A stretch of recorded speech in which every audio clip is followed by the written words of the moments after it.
전 지난 시간에 성령을 받는 방법 3가지에 대해서 말씀을 드렸습니다. 그 중에 사도행전에서 가장 많이 소개하고 있는 것이 안수이죠.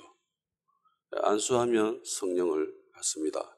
이것이 성경이 이야기하고 있는 성령을 받는 성경적인 방법입니다.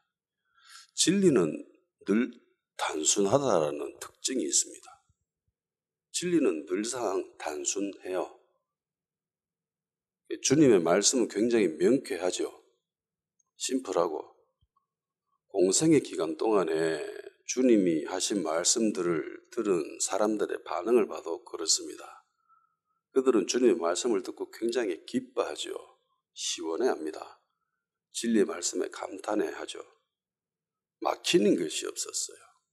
어떤 어려운 문제를 내도 주님은 그야말로 청산유수 술술술술 나왔습니다.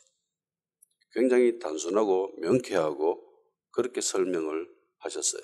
그래서 사람들도 그 말씀에 설득이 되었고,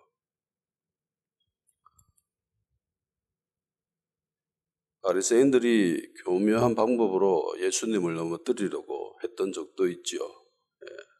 그런데 주님은 그 함정에 빠지지 않고 오히려 그 함정에 올무에 걸리게끔 했던 사람들이 도리어 함정에 빠지는, 올무에 걸리는 일들도 있었습니다.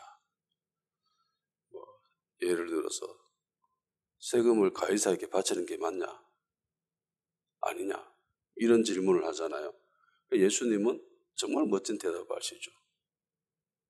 가이사의 것은 가이사에게, 하나님의 것은 하나님께 드리라. 그리고 이외에도 있죠. 7명의 형제가 있었는데 첫째가 결혼해서 갑자기 죽어버리고, 둘째도 그 형수와 결혼했는데 갑자기 죽어버리고 쥐려 쭉 죽어버렸다. 마지막 날에 부활할 때 이 마누라는 도대체 누구의 아내인가? 라는 질문도 하죠. 그 질문에 예수님 역시 명쾌하게 대답을 하십니다. 너희들이 하나님의 말씀도 성령도 오해하고 있다. 잘 못 알고 있다. 마지막 날에 천사와 같다라고 이야기하시면서 예수님이 하신 말씀들, 진리의 말씀들은 사람들을 굉장히 시원하게 하고 단순케 하고 심플했습니다. 명쾌하죠.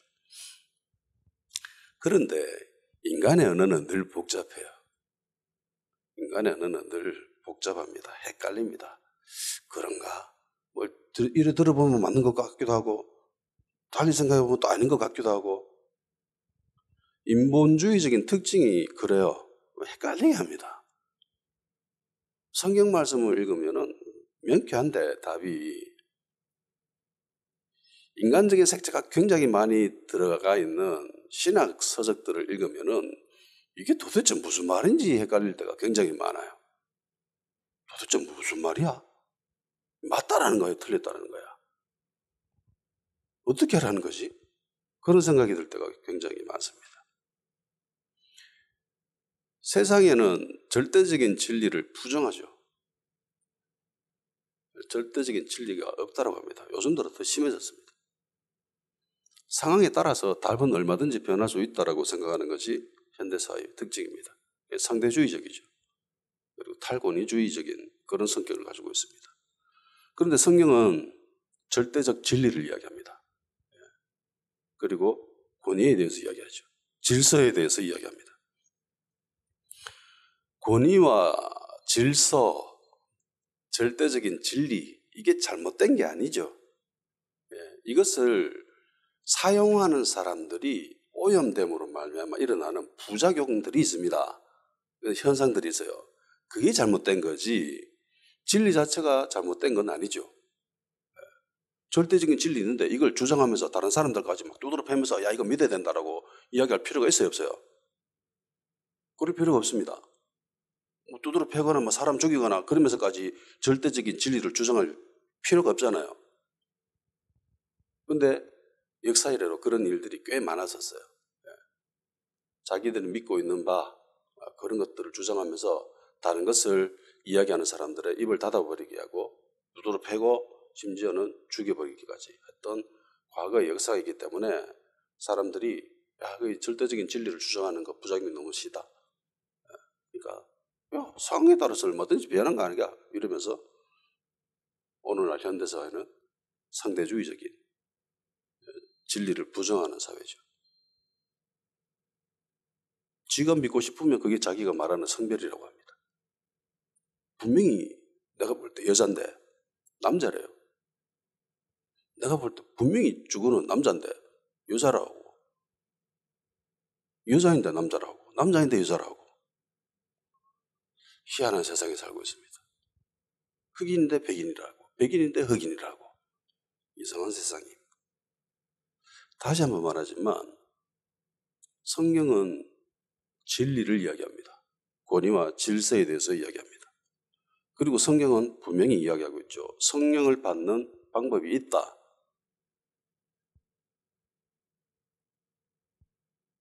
기도하고 말씀 듣고 안수할 때 성령 받습니다. 아멘? 예, 단순한 진리예요.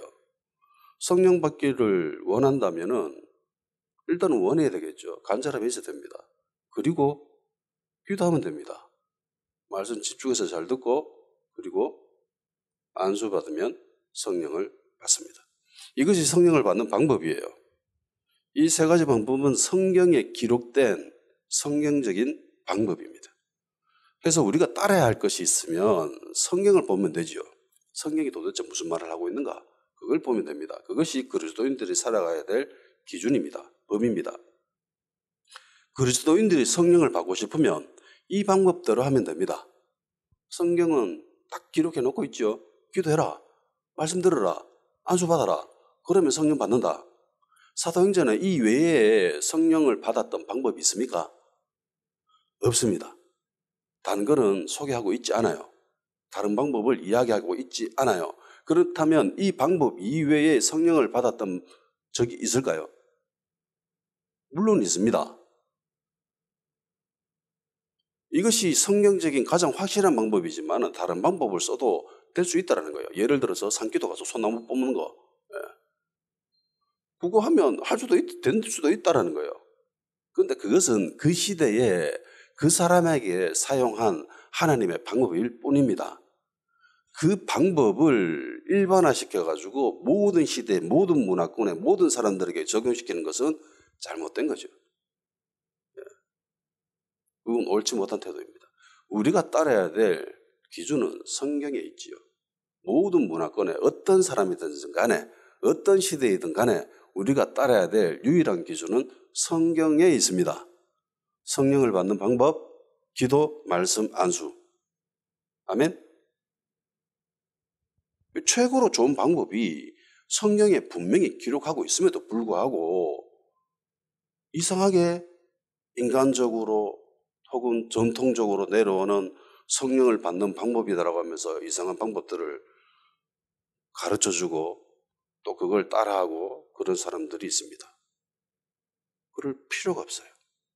최고로 좋은 방법을 성경이 딱 기록해놨는데 굳이 헷갈리게 다른 거 쓸 이유가 있어요?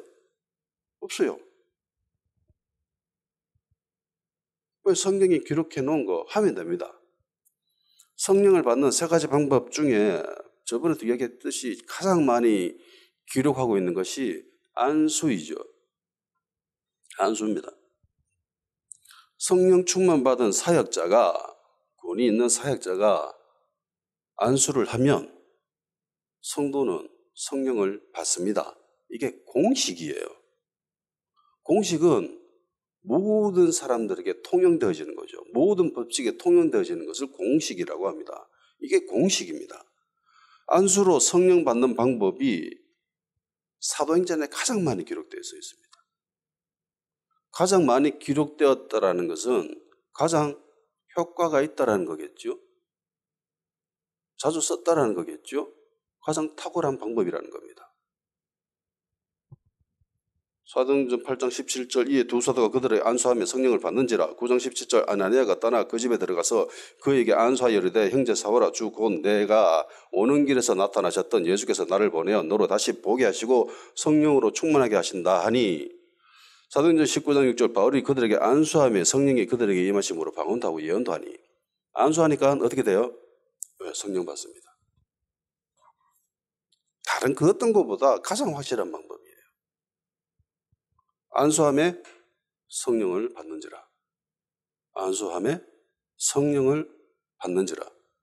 안수함에 성령을 받는지라.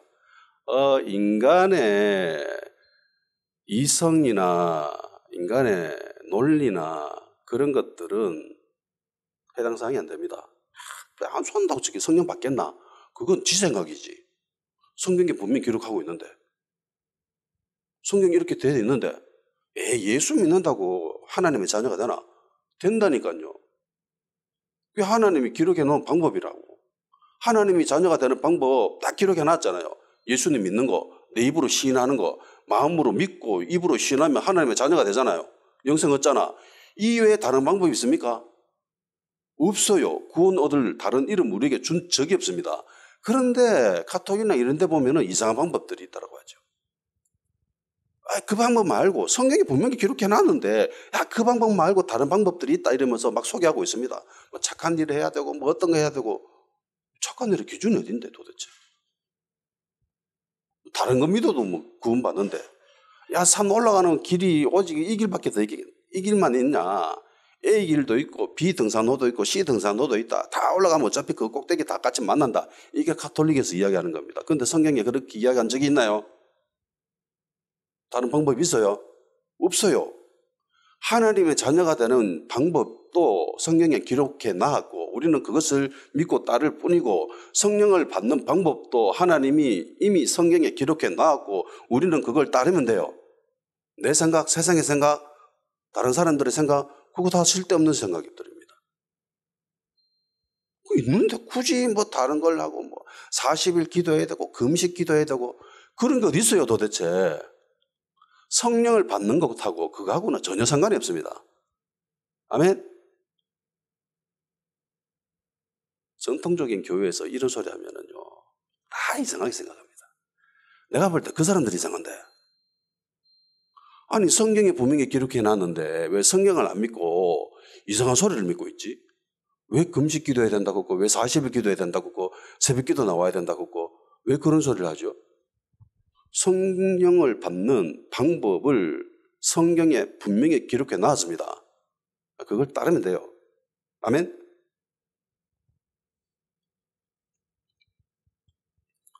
물론 이러한 방법은 전제가 있습니다.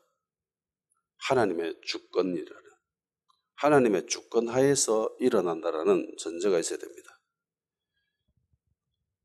자, 그러면 도대체 성령 충만은 뭘까요? 성령 충만이라고 하는 것이 내 안에 예수님으로 가득 채워진다라는 거예요. 하나님의 영으로 충만하다라는 거잖아요. 하나님의 영으로 가득 채워져서 막 넘치는 거. 이게 충만입니다.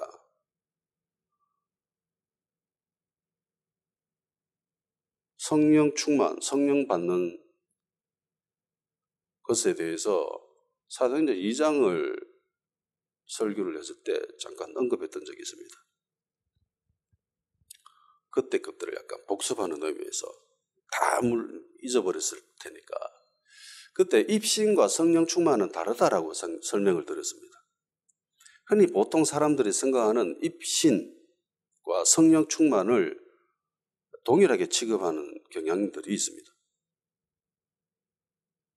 그러니까 성령 충만 받기를 원하는 성도들이 어떤 집회나 이런 데 참석해서 그들이 원하는 모양들이 있습니다. 그게 대체로는 제가 볼 때는 성령 충만이 아니라 입신입니다. 입신과 성령 충만은 다른 거예요. 입신이라고 알려진 이런 영적 신비 체험들은 성령 충만 받을 때 일어난다기보다는 기도 중에 무작위로 일어날 때가 많습니다. 이건 완전히 다른 게요. 결이 완전 다릅니다. 입신했다고 그 사람이 성령 충만 받은 게 아니에요. 혼돈해서는 안 됩니다. 성령으로 충만해질 때는 뚜렷한 자의식이 있습니다. 내 생각이 살아있어요. 주변 상황들을 다 이해할 수 있습니다. 분별력이 있어요. 그래서 적절한 판단과 파악이 가능합니다. 베드로가 그랬지요. 사람들이 막 조롱하면서 야 너가 술 취했지? 라고 하는 소리를 듣자마자 뭐합니까? 바로 일어나고 설교하잖아요. 야, 아니다. 그러니까 주변 상황을 정확하게 캐치하고 있습니다. 예. 그런 가운데 성령 충만인 거예요. 그래서 적절한 대응도 할 수 있습니다. 그런데 입신은 달라요. 입신 상태에서는요, 상황 파악이 잘 안 됩니다. 지금 어떤 상태에 있는지 잘 몰라요. 주변 상황이 어떻게 돌아가고 있는지 잘 몰라요. 그러니까 또 뚜렷한 자의식도 없습니다. 바울의 고백을 예를 들어 봅시다. 상황 파악 잘 안 되죠. 정신도 없습니다. 그러니까 입신에 들어가게 되면은요, 주변 사람들이 도와줘야 돼요. 고린도 12장 1절 4절 무익 하나만 내가 부득불 자랑하노니 주의 환상과 계시를 말하리라. 내가 그리스도 안에 있는 한 사람을 아노니 그는 14년 전에 셋째 하늘에 이끌려 간 자라. 그가 몸 안에 있었는지 몸 밖에 있었는지 나는 모르거니와 하나님은 아시느니라. 내가 이러한 사람을 아노니 그가 몸 안에 있었는지 몸 밖에 있었는지 나는 모르거니와 하나님은 아시느니라. 그가 낙원으로 이끌려가서 말로 표현할 수 없는 말을 들었으니 사람이 가히 이르지 못할 말이로다. 계속 하는 말이 뭡니까? 정신 못 차렸다. 모르겠다. 뭐가 뭔지 잘 모르겠다. 내가 몸 밖에 있었는지 몸 안에 있었는지 모르겠다. 파악이 안 되죠, 잘. 입신 상태에 있었던 바울의 상태예요. 그러므로 성령 충만에 대해서 오해하지 말아야 됩니다. 이건 둘은 상관관계가 없습니다. 입신과 성령 충만은.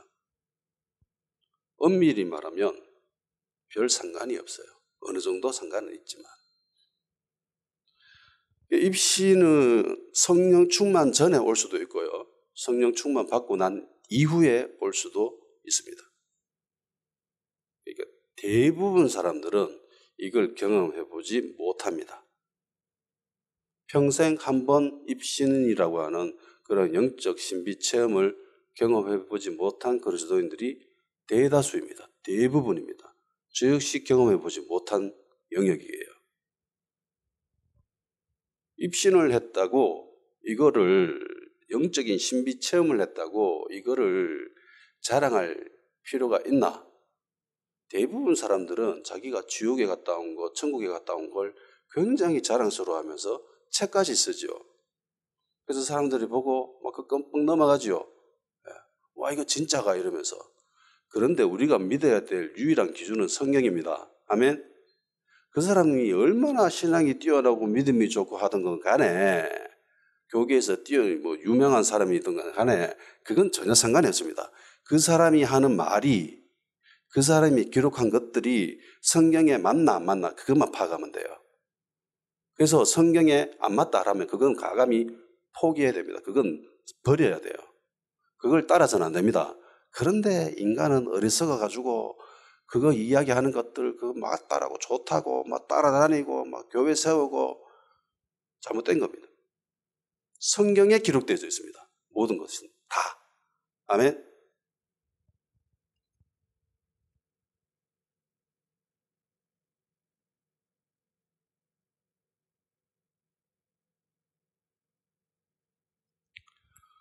예수님 믿는 사람이라면 그런데 누구나 성령 충만 받을 수가 있습니다.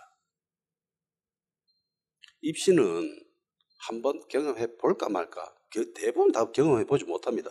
그런데 성령 충만은 그리스도인이라면 그가 원한다면 언제든 가능합니다. 아멘. 왜요? 성경이 그렇게 기록하고 있잖아요. 성경 그 어디에도 그리스도인이 성령 충만 받을 수 없다라고 기록한 곳이 있어요? 없습니다. 자기는 성령 충만 받기를 간절히 원했는데 성령 못 받았다 라고 기록한 곳이 있어요? 죄송한데 당신은 성령 충만 받을 수가 없군요. 하나님이 허락하지 않습니다. 그러니까 예수님 믿고 구원받는 것으로 만족하고 성령 충만 받는 것은 포기하십시오. 그렇게 기록해 놓은 것이 있어요? 그렇게 살아도 된다라고 성경에 기록해 놓은 것이 있습니까? 없습니다. 오히려 야, 너가 예수님 믿는데 왜 성령 안 받아서? 라고 이상하게 생각하는 제자들이 있었죠. 사도들이 있습니다. 그리고 안수하니까 다 성령 받았습니다. 안수 못 받아서 성령 충만 받지 못한 그리스도인들은 있었지만 성령 충만 받지 못한 그리스도인들은 없었어요.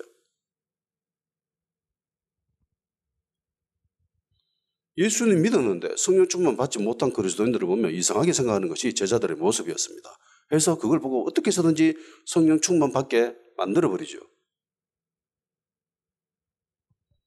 제자들이 성경에 나와 있는 방법들을 썼음에도 불구하고 성령 충만 못 받은 사람들이 없죠. 한 명도 없습니다. 그러니까 현대에 살고 있는 우리 그리스도인들도 성경의 방법을 사용하면은 언제든 누구나 성령 충만 받을 수 있습니다. 왜요? 성경에 기록해 놨잖아요.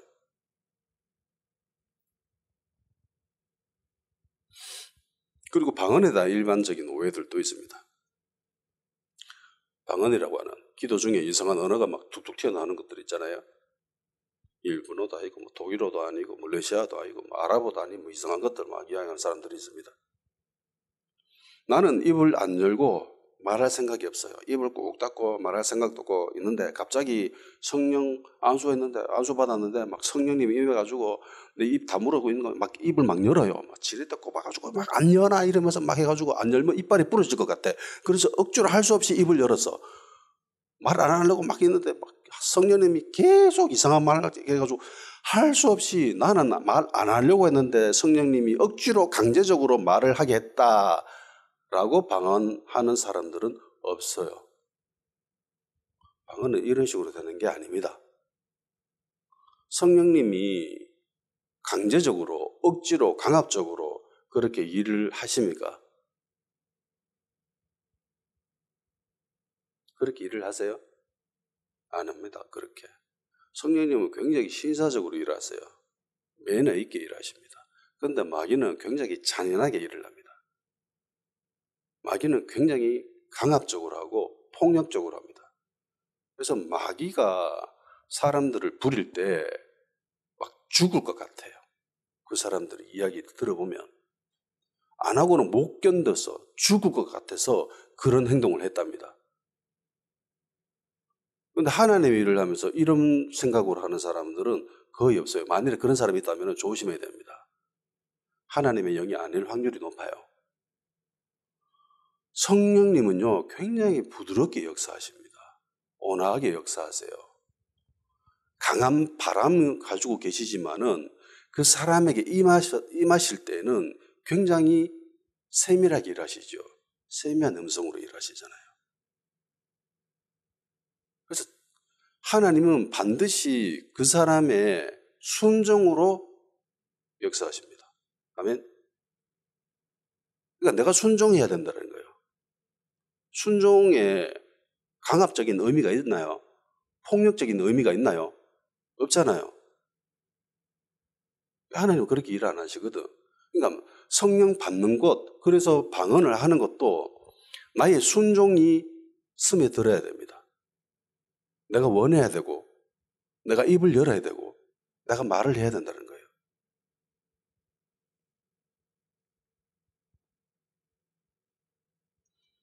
그 입신 상태에서 벌어지는 그런 방언, 그런 것들이 아닙니다. 초대교회 성도들 모두 성령 충만 받았고 모두 방언했습니다. 성령 충만 받았을 때에 인지 상태가 있었죠. 주변 상황들, 자의식들 다 있었습니다. 그런 상황 가운데서 나오는 방언입니다. 이해가 되시나요? 그래서 방언하면서 그런 생각이 들 수도 있습니다. 내가 지금 뭐 하는 거지? 이게 방언이 맞나? 그런 생각 들 수 있죠. 자의식이 살아있으니까. 내 의식이 뚜렷하게 살아있으니까. 그런 생각 할 수 있어요.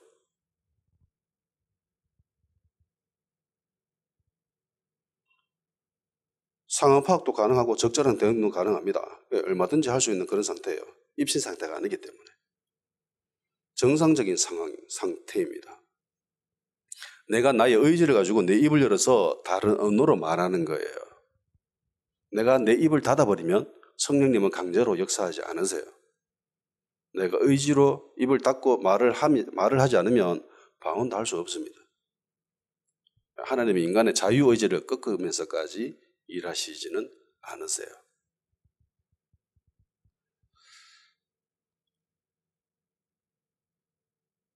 그 성령님이 하시는 일에 순종을 해야 되죠. 순종이란 나의 생각과 나의 의지로 행동하는 거예요. 그게 순종이죠. 내가 하고 싶어 하고 그리고 내가 움직이는 거예요. 그렇게 행동하는 겁니다. 사도행전 2장 4절 그들이 다 성령 충만함을 받고 성령이 말하게 하심을 따라 다른 언어들로 말하기를 시작하니라. 여기는 두 가지 힘이 작용합니다. 성령이 말하게 하셨죠. 그리고 그것을 순종해서 의지를 가지고 따라했습니다. 내 안에 여러 가지 것들이 서로 힘겨룰 수도 있어요. 입을 열자. 뭐 굳이 입을 열어야 될 필요가 있나. 입을 꼭 닫고 있자. 뭐 말이 막 나올랑 말랑 하는데 이거 말할까? 굳이 뭐 말하네. 쪽팔리게. 주변 사람들 봐라. 다른 사람들 가만히 있는데 네가 뭔다고 그렇게 말을 하냐. 이 이상한 말 티 나오면 쪽팔릴걸. 그러면서 말 못하게 하는 이런 것들이 막 서로 내 안에서 일어날 수 있습니다. 싸울 수 있어요. 성령이 말하게 하시지 않음에도 불구하고 자기 생각과 자기 의지로 입을 열어서 다른 언어로 말을 하는 사람들도 있습니다. 그러니까 이게 참 거시기한 게 순종함으로 말미암아 방언하는 건요. 그리고 내가 내 의지를 가지고 온전히 자기 생각으로만 이상한 말을 할 수 있어요, 없어요? 충분히 할 수 있습니다. 얼마든지 가능해요. 성령이 말하게 하심을 따라 방언을 하잖아요. 그런데 자기 생각으로 자기 의지로 방언할 수도 있습니다. 외형적인 모습은 둘 다 똑같아요. 그죠? 내가 하나님을 높이고 싶은 마음에서 찬양하는 사람도 있습니다. 앞에서. 그리고 어떤 사람들은 자기가 무대에서 사람들에게 드러내고픈 마음으로 인해서 앞에서 찬양하는 사람들도 있죠. 겉으로 볼 때는 똑같아요. 두 모습이 다. 근데 원천이 다르죠. 원천이 완전히 다릅니다. 하나는 하나님으로부터 나왔고 하나는 인간으로부터 나왔습니다. 하나님의 평가가 어떨 것 같습니까? 하나는 악하고 하나는 선하죠. 겉으로 드러나는 것은 둘 다 똑같은데 외형적인 모습은 하나는 악한 것이고요. 하나는 선한 것입니다. 그러니까 어떤 사람들 가운데는 특히 이 관종기가 있는 사람들이 그런 경향성이 있어요. 뭐 성령 집회나 이런 데 가보면은 그걸 꾸며내는 사람들이 있어요. 굉장히 악한 짓입니다. 이게 심해지면 성령 회방죄까지 갈 수 있습니다. 하나님이 하시지 않음에도 불구하고 그걸 하나님이 하셨다라고 자기 스스로 최면을 걸어서 믿고 그렇게 꾸며내는 연기하는 사람들이 있습니다. 그러니까 이게 굉장히 균형 잡기가 힘들어요. 만일에 내가 성령이 하시는 것에 순종하는 사람들, 그래함으로 통해서 그런 성령의 역사가 나타나는 것, 그리고 내가 내 생각과 내 의지를 가지고 그렇게 꾸며서 만들어내는 것, 이 둘 사이에는 굉장히 줄타기를 잘해야 돼요. 굳이 뭐 입을 열어서 그렇게 할 필요가 있나 이러면서 입을 꼭 닫아버리면은 그건 순종하지 않는 거죠. 내가 괜히 꾸며가지고 이렇게 하는 거 아닌가 그런 생각으로 통해서 성령이 말하게 하심을 따라 방언 못하는 사람들도 생기게 됩니다.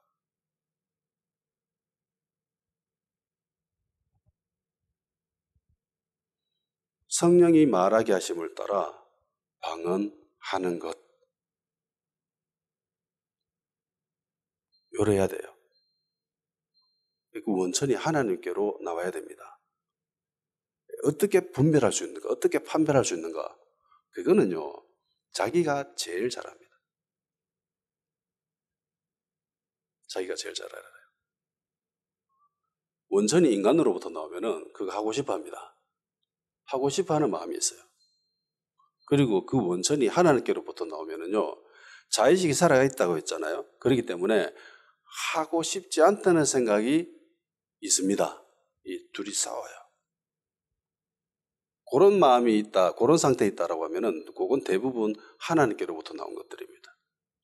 그런데 그런 생각 없이 오로지 하고 싶다라는 마음으로 완전히 충만했다면은요, 그건 자기로부터 나올 확률이 굉장히 많아요. 아닐 확률도 있지만 제 경험상 그렇다라는 겁니다. 이건 진리는 아니에요.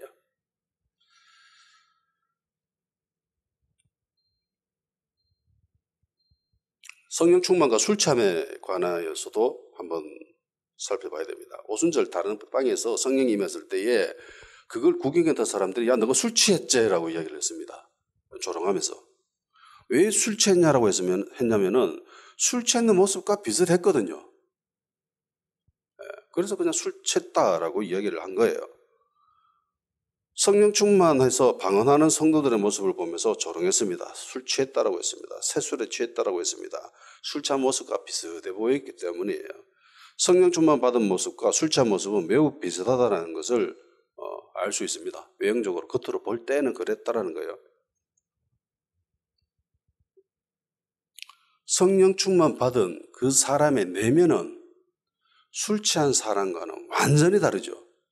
그런데 외형적인 것, 겉으로 드러나는 것은 비슷하게 보였다라는 겁니다.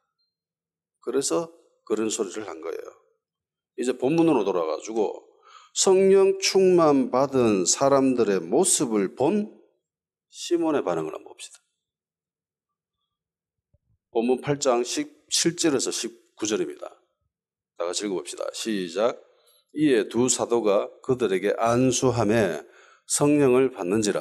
시몬이 사도들의 안수로 성령 받는 것을 보고 돈을 들여 이르되 이 권능을 내게도 주어 누구든지 내가 안수하는 사람은 성령을 받게 하여 주소서 하니. 아멘. 지난 시간에도 언급했다시피 마술사 시몬의 직업이 사람을 놀래키는 일입니다. 전문가예요. 사람 놀래키는 데는. 평생 이거로 밥 벌어먹고 살았거든요. 그러니까 이 영역에 있어서는 누구보다 뛰어난 감각을 지니고 있는 사람이 시몬입니다. 시몬의 유일한 관심은 놀라운 일이에요. 어떻게 하면 사람들을 놀래킬 수 있을까? 어떻게 하면 기적이 일어날까? 놀라운 일이 일어날까? 이게 이 사람의 유일한 관심사예요. 그래서 이게 얼마나 이 능력에 갈급했으면은 빌립이 자기 자리를 대체하잖아요. 자기 자리 쫓겨났습니다. 그 전까지는 모든 사마리아 사람들이 자기 말을 듣고 자기를 쫓아다녔습니다. 자기가 하고 싶은 대로 원하는 대로 다 됐습니다. 근데 빌립이라는 애가 나타나가지고 갑자기 그것도 유대인이 자기 자리를 차지해버렸어요. 이제는 사람들이 내 말을 안 듣고 다 빌립의 말을 들어. 기분 나쁠 수 있잖아요. 사람이라면. 근데 이 시몬은 얼마나 이 능력에 목말라 있는 사람인지 자기도 빌립을 따라다닙니다. 냉정하게 평가하는 거예요. 내 실력이 뛰어난가? 저 사람의 실력이 뛰어난가? 보니까 자기는 게임이 안 돼.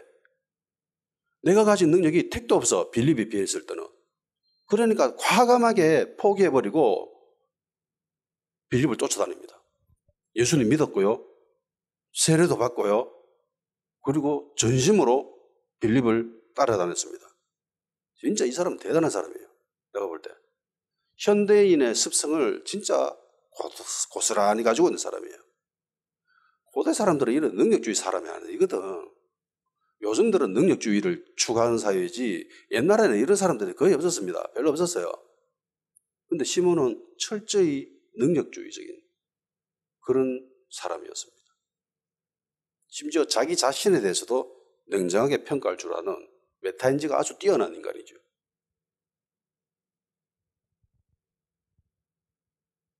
시몬은 빌립이 행하는 일들을 보면서 놀라워하죠. 입을 다무지 못합니다. 와, 대단하다 이러면서. 와, 나는 게임도 안 된다. 아, 나는 택도 없다. 나는 한참 부족하다. 저 사람한테 배워야 돼. 이러면서 따라다니는 거예요. 그러다가 사마리아 사람들이 예수님을 믿었다라는 소식을 예루살렘 교회가 듣습니다. 예루살렘 교회는 이 소식을 듣자마자 두 사도를 파송하죠. 왜요? 안수해주기 위해서. 안수로 성령을 받게 해주기 위해서. 그래서 사마리아 교회에 파송을 합니다. 그리고 이 두 사도는 사마리아 교회에 있는 성도들에게 안수를 합니다. 예루살렘 교회가 파송한 목적이 교회 건축이 아니에요. 성경 공부도 아니었습니다. 헌금도 아니었습니다. 성도들을 많이 모으기 위한 전도 집회도 아니었어요. 성령 받게 하는 겁니다. 이걸 오늘날 교회가 배워야 되지 않을까? 제일 많이 놓치고 있는 부분이 아닌가 저는 그렇게 생각합니다. 전도하는 데는 굉장히 열심히 있지요. 그런데 전도한 사람들을 성령 받게 하는 것에 초대교회만큼 관심을 가지는가? 라고 할 때는 제가 볼 때는 그런 모습은 별로 없는 것 같아요. 예루살렘 교회는 사람이 전도받아서 그리스도인이 되면 세례해서 세례받게 하고요. 그리고는 성령 받게 했습니다. 이게 과정이었습니다. 해도 되고 안 해도 되는 그런 게 아니라 옵션이 아니라 이거는 필수였어요. 그런데 오늘날 교회는 이거를 좀 간과하는 경향들이 있습니다. 왜냐하면 교회를 유지하는 데는 크게 영향이 없거든요. 뭐 예배 드리고 헌금 내고 뭐 이러면은 교회 잘 굴러가거든요. 거기에 특별히 성령 받을 필요성은 중요성은 별로 부각이 안 되니까.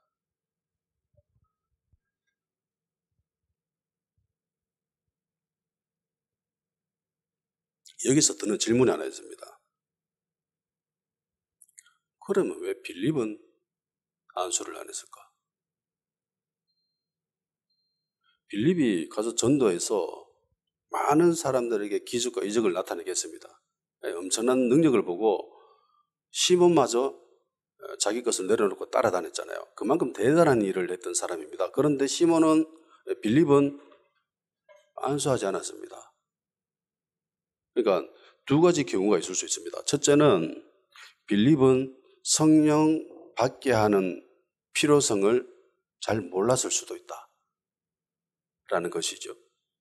그리고 둘째는 빌립은 자기가 안수하면 안 된다라는 것을 알았다 라고 생각할 수 있습니다. 두 가지 경우가 있을 수 있어요. 첫 번째 경우, 초대교회에 있는 사람들이 전도받았다, 예수 믿어서 세례받았다, 그리스도인이 되었다, 교회가 세워졌다라는 것에 대해서 소리를 듣고 바로 안수 성령 받게 해야 된다라는 걸 자연스럽게 생각했습니다. 이거를 빌립이 몰랐다. 빌립도 초대교회에 굉장히 중요한 위치에 있었던 사람인데 이것을 몰랐을 리는 없었을 거예요. 그러면 답은 하나예요. 빌립은 안수해서는 안 되는 위치였습니다. 그래서 안수하는 사람들을 보세요. 베드로와 요한이죠. 그러니까 초대교회에서 가장 권위 있는 사람들이었습니다. 이 사람들이 와서 안수를 한 거예요.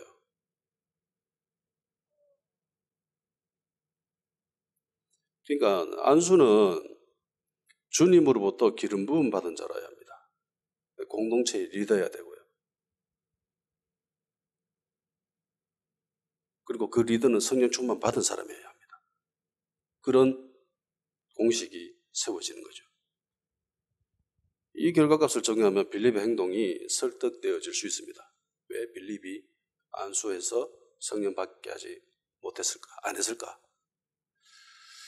마술사 시몬은 빌립의 사역에 눈이 뒤집어졌을 정도로 놀라워했습니다. 대단하다 이러면서 자신이 이때까지 했던 일과는 비교할 수도 없었습니다. 차원이 다른 것이었습니다. 그래서 순순히 자기 위치를 내려놓고 빌립을 온전히 따라다녔습니다. 온 마음으로.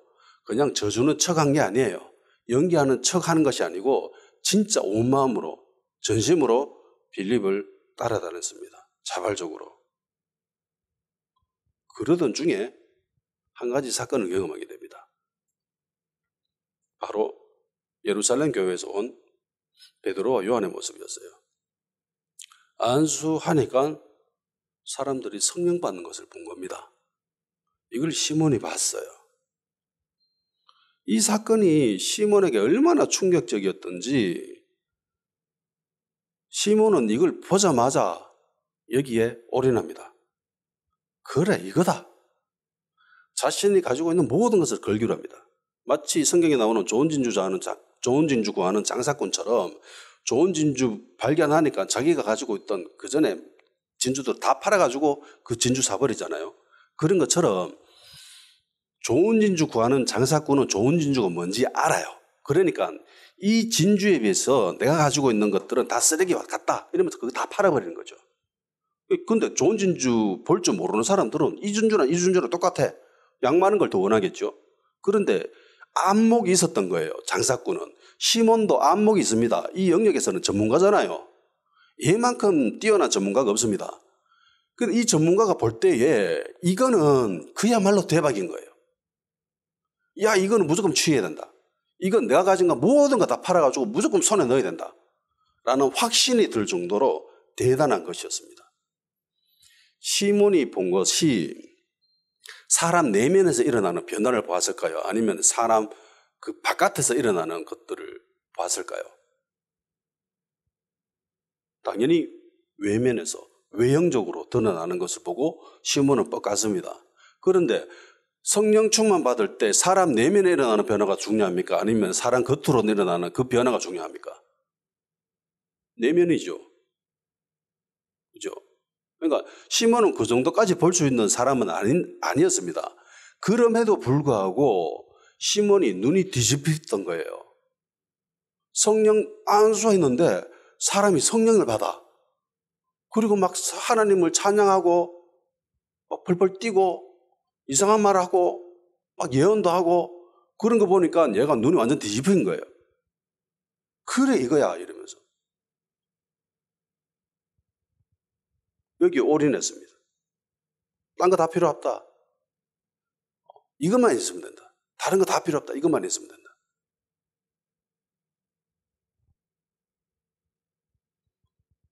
이 권능을 내게도 주어 누구든지 내가 안수하는 사람은 성령을 받게 하여 주소서.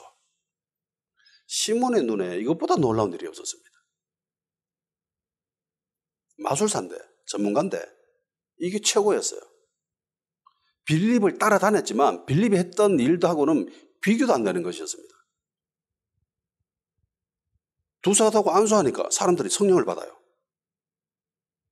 그러니까 시몬의 눈에 이 성령 받는 모습이 두 가지 특징이 있었어요. 첫째는 즉각적이었습니다. 안수하자마자 사람들이 성령을 받았습니다. 이게 즉각적으로 일어나니까 얘가 눈이 뒤집힌 거죠. 그러니까 내가 안수하는 사람들도 누구든지 성령 받게 해주세요 라고 한 거예요. 즉각적으로 일어났다는 것. 몇 시간 후에 일어나는 건 아니에요. 며칠 있다가 일어난 것도 아니었습니다. 즉각적으로 일어났습니다. 또 하나는 예외가 없었습니다. 안수한 받는 모든 사람들이 다 성령을 받았습니다. 그러니까 제일 확실한 거죠.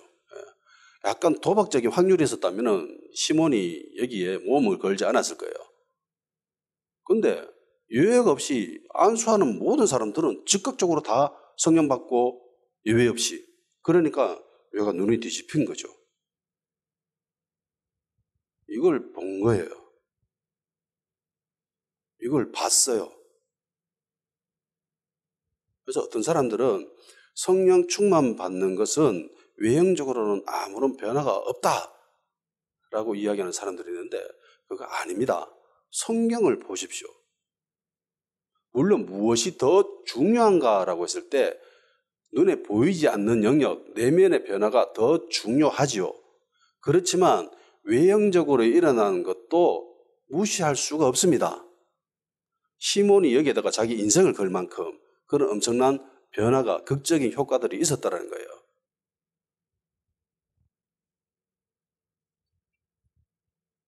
전문가인 마술사 시몬이 보기에도 이건 너무 충격적이고 놀라웠습니다. 그래서 돈을 주면서까지 이 권능을 사려고 했죠.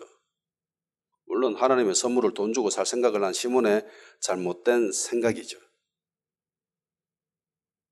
근데 제가 이야기하고자 하는 것은 얼마나 대단한 모습이었길래 돈 주고 살 만큼 그렇게 매력적이었던가라는 거예요. 그러니까 성령 충만 받을 때 사람들이 안수해서 성령 받을 때에 외형적으로 드러나는 변화가 있었다라는 거예요. 그래서 그거를 두려워하지 마십시오. 무서워하지 마세요. 자연스러운 겁니다. 여기에는 나의 순종이 포함되어져야 됩니다. 아까 이야기했다시피 쪽팔리게 왜 이러노 이러면서 하지 말자. 그런 생각을 내려놔야 돼요. 그러니까 이런 것을 경험하게 되면은 그 다음부터는요. 성령 충만 받고 난 사람들의 주요 특징이 있는데 그게 주변을 의식하지 않습니다. 잘. 어느 정도 의식은 하지만은 자기가 이렇게 찬양을 높이 소리 지르는 것, 기도를 세게 하는 것, 여기에 대해서 별다른 장애물이 없습니다. 성령 충만 받지 못한 사람들은요, 그게 장애물이 너무 커요. 그래서 그건 못 뛰어넘습니다. 그래서 찬양도 크게 하지 못하고요, 기도도 크게 하지 못합니다. 늘 움츠러들어 있어요. 그런데 성령 충만을 경험한 사람들은 그 장애물들이 없는 게 아니에요. 있어요. 그런데 그 장애물을 대수롭지 않게 뛰어넘을 수 있습니다.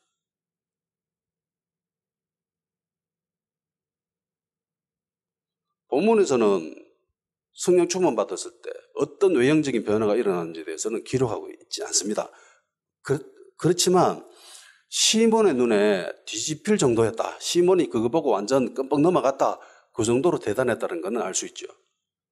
그리고 다른 곳에서도 성령 충만 받았을 때 일어나는 변화에 대해서 기록해 놓은 것들이 있습니다. 성령 충만 받게 되면 제일 흔하게 나타나는 것이 방언입니다. 사도행전 2장 4절 그들이 다 성령의 충만함을 받고 성령이 말하게 하심을 따라 다른 언어들로 말하기를 시작하니라. 사도행전 11장 44절에서 46절 베드로가 이 말을 할 때에 성령이 말씀 듣는 모든 사람에게 내려오시니 베드로와 함께 온 할례 받은 신자들이 이방인에게도 성령 부어 주심으로 말미암아 놀라니 이는 방언을 말하며 하나님 높임을 들음이로라. 사도행전 19장 6절 바울이 그들에게 안수하며 성령이 그들에게 임하심으로 방언도 하고 영언도 하니. 그러니까 성령 받았을 때 제일 흔하게 나타나는 일이 방언입니다. 그리고 예언도 합니다. 그리고 사람들이 하나님을 찬양합니다. 하나님을 높입니다. 높이는 방법, 행동은 여러 가지 있을 수도 있겠죠. 극적인 변화들이 일어납니다. 그렇다고 성령 충만이 외적인 모습만을 일컫는 건 아니죠. 이것이 전부다라고 해서는 안 됩니다. 외형적인 모습보다 훨씬 중요한 것이 내적인 변화입니다. 내면의 변화예요. 적지 않은 사람들이 성령 충만 받을 때 겉으로 드러나는 모습에 빠져가지고 그것이 성령의 충만함 전부다라고 해석하는 사람들이 있는데 정말 잘못되었은 행동입니다. 그거를 추구하다가 망하는 케이스가 역사에로 얼마든지 많이 있습니다. 방언하고 예언하고 이게 전부가 아니에요. 이거는 그냥 일부분일 뿐입니다. 이 부분에 대해서 조나단 에드워드라고 하는 사람이 미국 1차 대각성 운동을 일으켰던 주역인 사람입니다.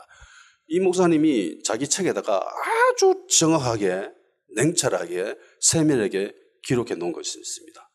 신앙감정론이라고 우리나라에 번역되어서 나와 있는데 여기에 보면은 진짜 중요한 것, 그러니까 본질 그리고 비본질에 대해서 구분해 놨어요. 그러니까 대부분 본질적인 것은 내면에 일어나는 것들입니다. 그리고 비본질은 다 외적인 형태, 방언하고 예언하고 떨고 경련이 일어나고 입신하고 이런 기타 등등.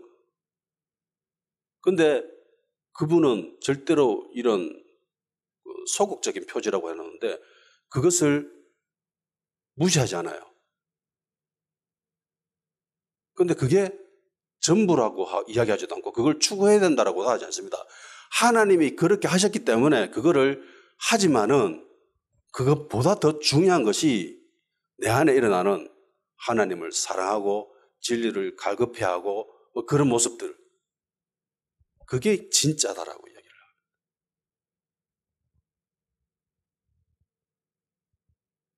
그래서 거기에 보면은 이 감정에 대해서 이렇게 이야기를 해요. 감정을 다 믿지 말고 오직 감정이 하나님께 속하였나 시험하라. 많은 거짓 감정들이 세상에서 나왔음이라.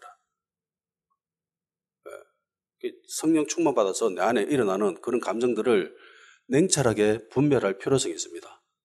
내가 성령 충만 받아서 혹은 입신 가운데 벌어지는 그 모든 것들을 다 받아들여서는 안 된다라는 거예요. 거기에도 광명한 천사로 가장한 사단이 있다라는 거예요. 그 안에 하나님의 역사도 있지만 마귀의 역사도 있어요. 그걸 어떻게 구분할 수 있는가? 당연하죠. 성경 말씀을 기준으로 하면 되는 거예요. 아멘? 이거 구분 못해가지고 이단으로 빠진 사람들이 정말 많습니다.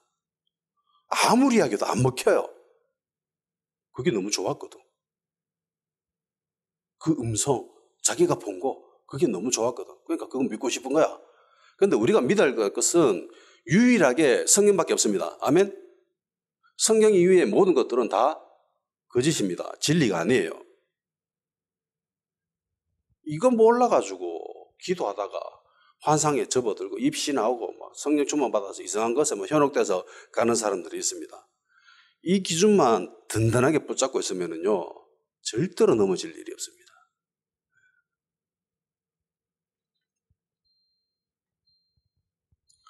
본문에서 말하고자 하는 것은 성령을 받았을 때에 반드시 외적인 변화도 동반한다. 이건 무시할 필요가 없다. 이걸 존중해야 됩니다. 그리고 순종하면서 방언도 하고 예언도 하고 하나님도 높이고 하나님 허락하시면 입신도 할 수 있고 두려워하지 마시고 하나님께 맡기시면 돼요. 근데 이게 전부가 아니라는 거예요. 아무것도 아니지만 이게 전부도 아닙니다. 마술사 시몬에게 있어서는 이게 전부라고 생각이 들 만큼 아주 굉장했습니다. 엄청난 능력이었어요. 실제로 엄청난 능력이 동반합니다. 하나님이 임하시기 전에 급하고 강한 바람이 일어났잖아요. 돌도 깨부시고 산도 가를 만큼 강력한 바람, 그리고 모든 것을 태워버릴 만큼 그런 강한 불도 임하십니다. 그리고 모든 것을 뒤흔들어 버리는 그런 진동도 있죠. 떨림이 있습니다. 그런데 그게 진짜예요? 그게 본질입니까? 아니죠. 그 모든 것이 지나가고 난 뒤에 나오는 세미한 음성이 그게 진짜예요. 그게 본질입니다. 그런데 많은 사람들이 그 화려한 것에 빠져가지고 벗어나지 못합니다. 그런데 그건 누려요. 그건 무시해서는 안 되죠.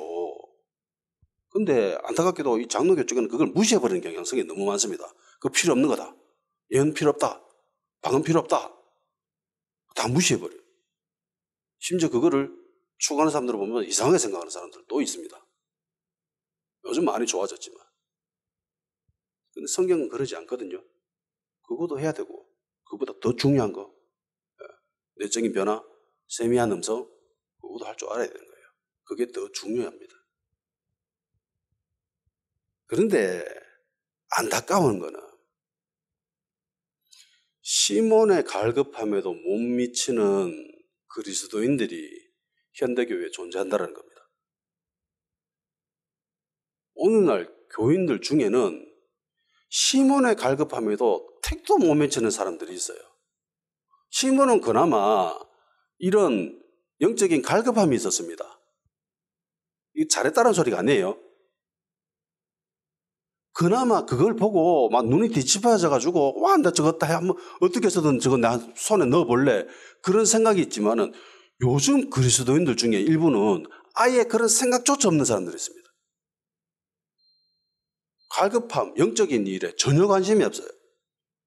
그냥 먹고 사는 거, 돈 많이 버는 거, 성공하는 거, 기도해가지고 내 새끼 잘 되는 거, 좋은 데 취직하는 거, 좋은 대학교도 가는 거, 여기에만 관심이 있습니다. 그러니까 이 땅의 일에만 절대적인 관심을 가지고 영적인 일에는 전혀 관심이 없는 사람들이 있어요.